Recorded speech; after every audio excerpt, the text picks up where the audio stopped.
ముందంతా సైజు ఎవరికైతే చెప్తారో చాలామంది ఏం చెప్తారంటే, మా సైజు ముందు ఎక్కువగా ఉండే, ఇప్పుడు మా సైజు చిన్నగా అయిపోయింది అని చెప్తారు. చాలామంది ఆండ్రాయిడర్స్ దీన్ని అంగీకరించరు. నీకు సైకలాజికల్ ప్రాబ్లమ్ ఉంది, నువ్వో అని చెప్పేస్తారు. అలా కాదు. ఎందుకంటే యూజువల్లీ ష్రింక్ అయిపోతది. డెఫినెట్‌లీ ష్రింక్ అవుతది. ఎందుకంటే మీ అంగం ఎందుకు ష్రింక్ అవుతుంది? ఒక 13, 14 ఏళ్ల అబ్బాయి ఒకవేళ 2 సార్లు, 3 సార్లు అక్కడి నుంచి స్టార్ట్ చేసి 18 ఏళ్ళు, 20 ఏళ్ళు, 21 ఏళ్ళ నుంచి ఒకవేళ అంగం అతను రాబడి చేస్తూ ఉంటే ఏమవ్వాలి దాని పరిస్థితి? ఇప్పుడు ఈరోజు మనము సైజ్ గురించి మాట్లాడదాము. సైజ్ గురించి ఈరోజు మనం డీటెయిల్‌గా డిస్కషన్ చేద్దాము.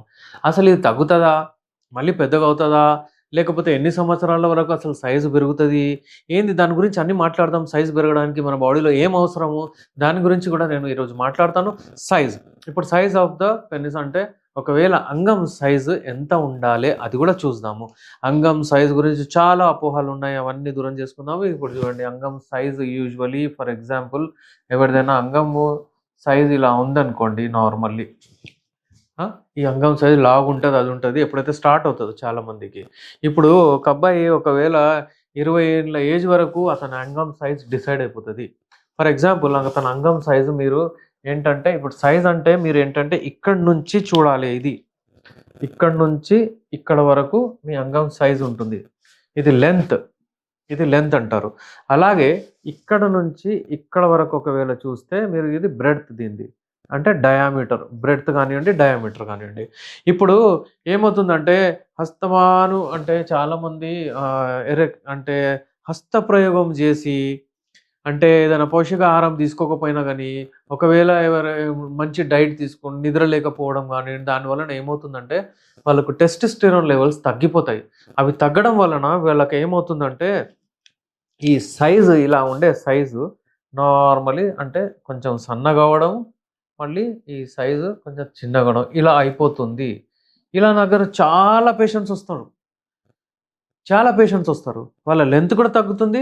వాళ్ళ బ్రెడ్త్ కూడా తగ్గుతుంది. సింపుల్ అండి. నేను అదే చెప్తాను. ఎందుకంటే చాలామంది లావుంటే ఎలా ఉంటారు పర్సనాలిటీ? బక్కగయిపోతే ఎలా అయిపోతారు? అలాగా. మీరొక బనానా గూడా చూడండి. ఒక ఫ్రెష్ బనానా పెట్టండి ఎలా ఉంటుంది? లావు మంచిగుంటుంది. ఆ బనానాని మీరు 5, 6 రోజులు ఒక 1 వీక్ అట్లనే బయట పెట్టండి. అది చిక్కిపోతది. అది ష్రింక్ అయిపోతది. సేమ్ అలాగే ఇలా అవుతుంది. అయితే ఇప్పుడు ఇలా అయినప్పుడు ఏందంటే ఇది 20 ఇయర్స్‌లోనే మీకు మాక్సిమం 20, 21 ఇయర్స్‌లోనే మీ అంగం సైజ్ డిసైడ్ అయిపోతది. మీ అంగం సైజ్ ఎంతున్నా గాని నార్మల్లీ నేనేం చెప్తానంటే మీకు మినిమమ్ 3.5 ఉన్నా చాలు. మినిమమ్ అంటున్నా నేను. అలాగే మీకు యూజువల్లీ ఇండియన్ సైజ్ అంటే నార్మల్లీ 6, 6.5 వరకు పోతది. ఎందుకంటే యోని లోతు ఉట్టి 3.5 వరకే ఉంటది. ఇంచెస్‌లో మాట్లాడుతున్నాను నేను. ఇంచెస్‌లో. ఇప్పుడు మీరు ఇది 20, 21 ఇయర్స్‌లో ఇది డిసైడ్ అయిపోతది. ఇప్పుడు మీరు మీ అంగం ఒకవేళ ఇంత ఉంది, నాకు ఇంకా మరింత కావాలంటే అది కుదరని పని. ఒకవేళ మీరు మీ లాస్ మీ మీ సైజ్ ఇది ఉంది ఒరిజినల్. ఇలా అయిపోయిందనుకోండి ఏదైనా ప్రాబ్లమ్ వచ్చి, దానిని డెఫినెట్‌లీ నేను చేంజ్ చేయగలుగుతాను. ఇది నా చేతిలో ఉంది. ఇది డెఫినెట్‌లీ నేను మెడిసిన్స్ ఇచ్చి మీకు ఏందంటే మళ్ళీ మీ సైజ్ ఏదైతే ఉంటుందో అది రీగెయిన్ చేసుకోవచ్చు మీరు. ఈ సైజు గురించి ఏమి టెన్షన్ తీసుకోనవసరం లేదు. ఏ ఇండియా అంటే రిసర్చ్ చేశారు సైజ్ గురించి. చాలా రిసర్చ్ అయిందన్నమాట. వరల్డ్ వైడ్ రిసర్చ్ అయింది. అయితే మన దగ్గర సైజ్ పెంచడానికి అంటే పెంచడానికి అని చెప్పట్లేదు. మీరు లాస్ట్ సైజ్ హస్తప్రయోగం అది ఇది పౌష్టికాహారం లేకుండా, నిద్ర లేకుండా మీరు మీరు మీ బాడీకి కేర్ చేసుకోకుండా అలా ఉంటే మన దగ్గర మెడిసిన్స్ ఉంటాయి. మళ్ళీ మీకు ఇలాగే మీ సైజ్ వచ్చేస్తుంది. అలాంటి క్యాప్సూల్స్ ఉన్నాయి మన దగ్గర. అలాగే మన దగ్గర తిలా ఉంటుంది. అలాగే మన దగ్గర ఇంకా వివిధ రకాల తిలాలుంటాయి. అలాగే మన దగ్గర వివిధ రకాల క్యాప్సూల్స్ ఉంటాయి. ది బెస్ట్ క్యాప్సూల్స్ ఇవి. ఈ క్యాప్సూల్స్ వాడితే మనకు ఒక 15, 20 డేస్‌లోనే మీకు రెస్పాన్స్ కనిపిస్తది. వేరే మెడిసిన్స్‌తో పాటు.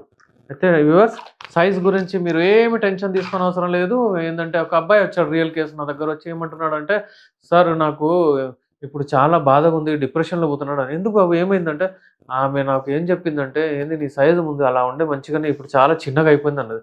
అది నా మనసులో కూర్చుంది సార్. నాకిప్పుడసలు ఇంట్రెస్టే అవ్వట్లేదు. ఇప్పుడేందంటే ఎంగేజ్‌మెంట్ కూడా అయిపోయింది సార్ ఆ అమ్మాయితో. నేనెలా ముందుకు పోవాలి అని అడుగుతున్నాడు. అయితే నేను అతనేం ప్రశ్నించానంటే, "నీకెలా ఉంది?" చెక్ చేశాను, చూసాను. చూసిన తర్వాత నన్ను అడిగాను నేను, "ఇంతకుముందు ఎలా ఉండే? ఏంది?" అంటే అతను చెప్పాడు ఇలా ఉండే అని. ఇక దానికి మెడిసిన్స్ ఇచ్చాము. ఇవి వాడిన తర్వాత 1 మంత్‌లోనే ఎంత హ్యాపీ అతనంటే నాకు 25, 30% మస్తు రెస్పాన్స్ వచ్చింది సార్ అని చెప్పాడు. అయితే మా దగ్గర ఇలాంటి మెడిసిన్స్ ఉంటాయి. ఎప్పుడైనా సరే 100% మనకు రిజల్ట్స్ వస్తాయి. మీరు టెన్షన్ ఏం తీసుకోనవసరం లేదు. దాని గురించి వరీ అవ్వనవసరం లేదు. ఎవరికైనా ఇలాంటి ప్రాబ్లమ్స్, సమస్యలొస్తే మీరు కాల్ చేయొచ్చు, అపాయింట్‌మెంట్ తీసుకోండి. ఆన్‌లైన్ మెడిసిన్స్ బుక్ చేసుకోవచ్చు. వివిధ పల్లెటూరులో ఉన్నవాళ్ళు, లేకపోతే విదేశాల్లో ఉన్నవాళ్ళు ఆన్‌లైన్ కన్సల్టేషన్ తీసుకొని నాతో మాట్లాడి మెడిసిన్స్ ఆన్‌లైన్ తెప్పించుకోవచ్చు. మేము కొరియర్ ద్వారా మీ ఇంటి దగ్గర పంపిస్తాము. అలాగే ఇక్కడ చుట్టుపక్కల ఉన్న వాళ్ళు, అనుకూలంగా ఉన్న వాళ్ళు డైరెక్ట్‌లీ మా దగ్గర రావచ్చు. వచ్చి క్లినిక్‌లో నాతో అపాయింట్‌మెంట్ తీసుకోవచ్చు.